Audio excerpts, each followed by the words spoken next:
चलिए आपको सीधा लिए चलते हैं future of forest tourism and livelihood conclave 2024 में। जयपुर के होटल क्लार्क साबेर में आयोजन हो रहा है।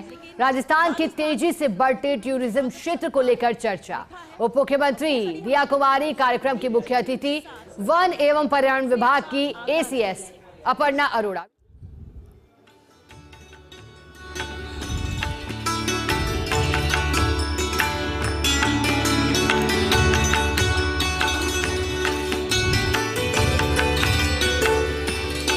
दीप ज्योति पर ब्रह्मा दीप ज्योतिर्जनार्दनः दीपो हरतु मे पायं दीप ज्योतिर्नमोस्तुते।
और मैं चाहूंगी कि हमारे सभी अतिथि मंच पर बने रहे, क्योंकि दीप प्रज्वलन के साथ हमने कार्यक्रम का आगाज किया, लेकिन हमारी संस्कृति है मेहमानों के स्वागत को लेकर, और इसी कड़ी को हम आरंभ करना चाहेंगे, इसकी शुरुआत करना चाहेंगे। और मैं चाहूंगी कि पवन अरोड़ा सर स्वागत करें VP सिंह जी का, commissioner tourism department government of Rajasthan. बहुत स्वागत है सर आपका हमारे इस खास कार्यक्रम में, और इस कॉन्क्लेव को और भी खास आपकी उपस्थिति यहाँ पर बना रही है।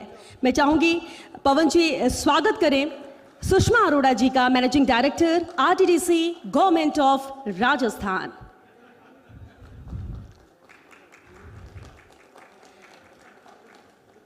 मैं चाहूँगी निर्मल जी एसोसिएट एडिटर वो भी मंच पर आए और स्वागत करें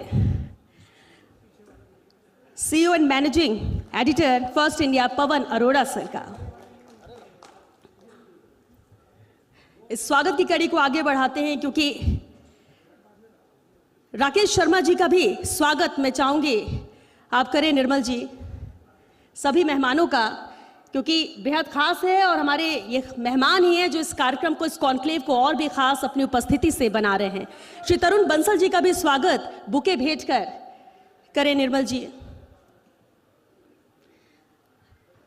श्री वीरेंद्र सिंह शेखावत जी भी मंच पर मौजूद हैं और वीरेंद्र जी का भी स्वागत बुके भेंट कर करें। श्री सुरेंद्र सिंह शाहपुरा जी का भी स्वागत बुके भेंट कर, बहुत बहुत स्वागत है सुरेंद्र जी आपका भी। श्री उपेंद्र सिंह शेखावत जी भी मंच पर मौजूद है, हमारे खास मेहमान। श्री गजेंद्र सिंह जी प्रेसिडेंट HATS, श्री मनोज पराशर जी, बहुत स्वागत है आप सभी का। और मैं चाहूंगी कि हम कार्यक्रम की शुरुआत फर्स्ट पैनल डिस्कशन के साथ करें, और सभी मेहमानों को मैं चाहूंगी कि आप सभी अपना स्थान ग्रहण करें। और मैं first India news editor Jinendra Singh Shekhawat ji से आग्रह करूंगी कि वो VP सिंह जी का बुके भेंट कर स्वागत करें।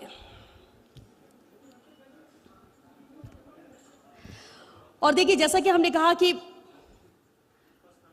फर्स्ट पैनल की हम शुरुआत करने जा रहे हैं, और हमारे इसमें एक खास मेहमान मैं मंच पर आमंत्रित करना चाहूंगी VP सिंह जी, आयुक्त पर्यटन विभाग।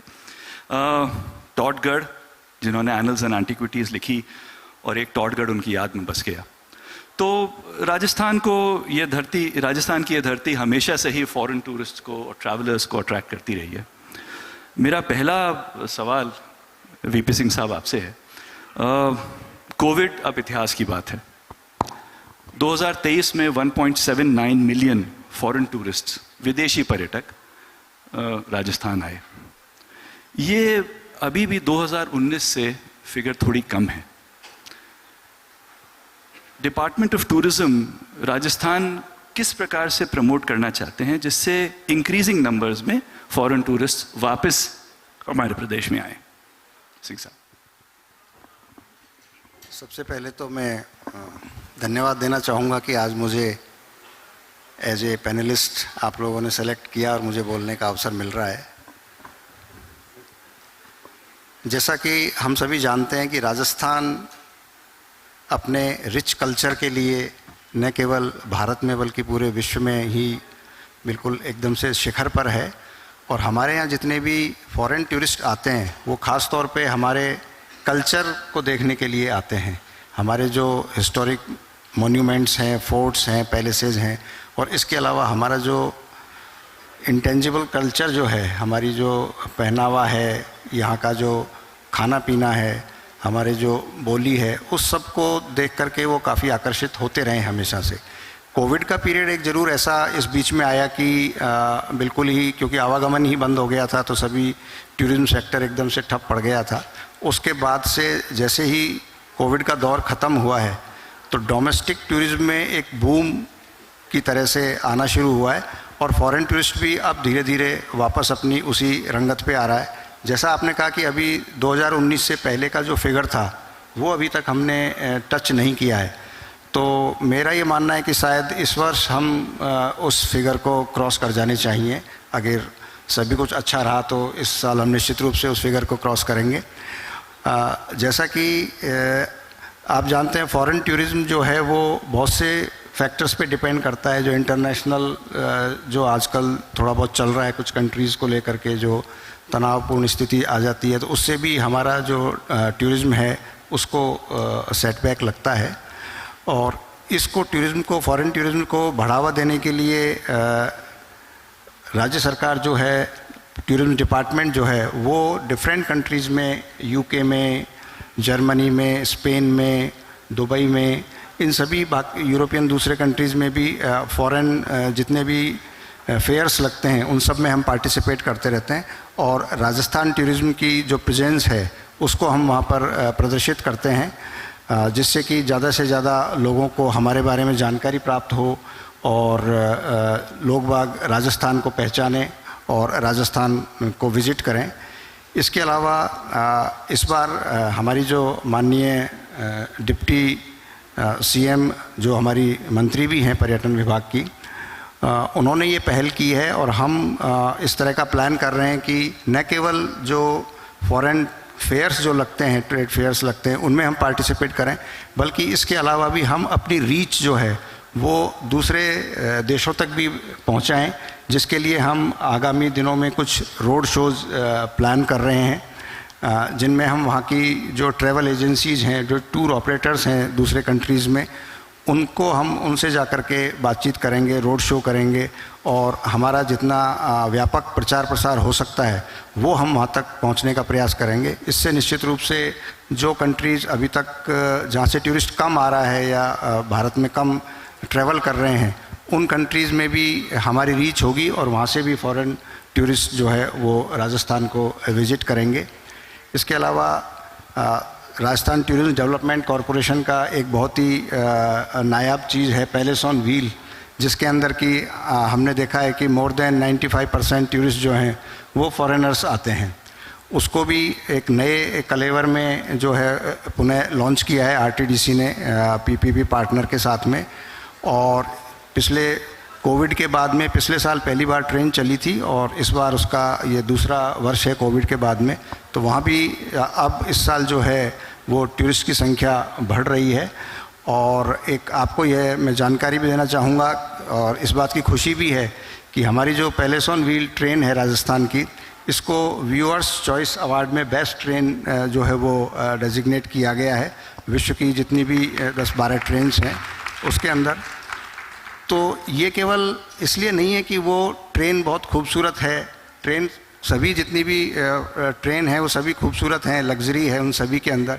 ये हमारा राजस्थान का कल्चर है, हमारी जो आओ भगत है वो जो टूरिस्ट को आकर्षित करती है, जिसकी वजह से कि इस तरह का जो ये अवार्ड हमें निश्चित रूप से मिला है। तो हमारे टूरिज्म के बढ़ावे में निश्चित रूप से मैं यही कहना चाहूँगा अंत में कि हमारा कल्चर जो है वो इसकी बैकबोन है, जिसकी वजह से हम इसको सस्टेन कर पा रहे हैं। I'm lucky that I'm sharing the stage today with two gentlemen, much my seniors, जिनको मैंने बहुत यंग से देखा है, और दो होटल ग्रुप्स जो राजस्थान में ही पैदा हुए और राजस्थान में ही बढ़े और जो आज दुनिया भर में रिस्पेक्टेड हैं, the Alsisar group of hotels and the Shahpura group of hotels. So Gat Singh ji sir, Surendra sir, very welcome, and it's my honour कि मैं आपसे कुछ सवाल आज पूछ सकूं। सर, हेरिटेज होटल्स राजस्थान के टूरिज़्म के विकास में एक बहुत अहम हिस्सा रहे हैं। आपकी नज़र में टूरिज़्म की मार्केटिंग किस प्रकार से, और ये मैं सवाल फॉरेन टूरिज़्म के मुतालिक अभी पूछ रहा हूँ, किस तरह से हम टूरिज़्म की इफ़ेक्टिव मार्केटिंग कर सकते हैं? वो क्या यूरोप जो हमारा एक हमेशा से ही स्ट्रॉन्ग मार्केट रहा है, क्या सिर्फ वहीं पे फोकस्ड होनी चाहिए, या हमें और मार्केट्स नए सर्च करने चाहिए? लैटिन अमेरिका, अफ्रीका, फार ईस्ट? गत सिंह सर, आपसे पहले मैं ये सवाल पूछना चाहूँगा। Thank you Tarun. We study in the same school, तो यू बीन अ जूनियर, मेरे काफ़ी जूनियर हैं, बट अच्छी बात है आप मॉडरेट कर रहे हैं। जहाँ तक हेरिटेज होटल्स का मार्केटिंग या राजस्थान की मार्केटिंग का सवाल है, सबसे पहले तो हमारे को ये चीज़ देखनी है कि वर्ल्ड ओवर जो टूरिज़्म है वो रोटेट करता है हेरिटेज स्ट्रक्चर्स पर, हेरिटेज मॉन्यूमेंट्स के ऊपर। और आज के दिन में राजस्थान के अंदर जो हमारे हेरिटेज होटल से सबसे ज़्यादा टूरिस्ट इसकी तरफ अट्रैक्ट होता है।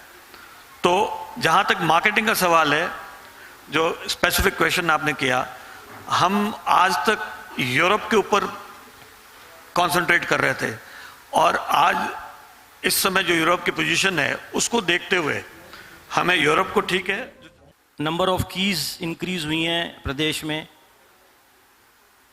जीएसटी की टोटल कलेक्शन मार्च 2024 को 436 करोड़ आई है, जो कि पिछले फाइनेंशियल ईयर के कंपैरिजन में 18% की वृद्धि इस हॉस्पिटलिटी सेक्टर ने राजस्थान सरकार को दी है।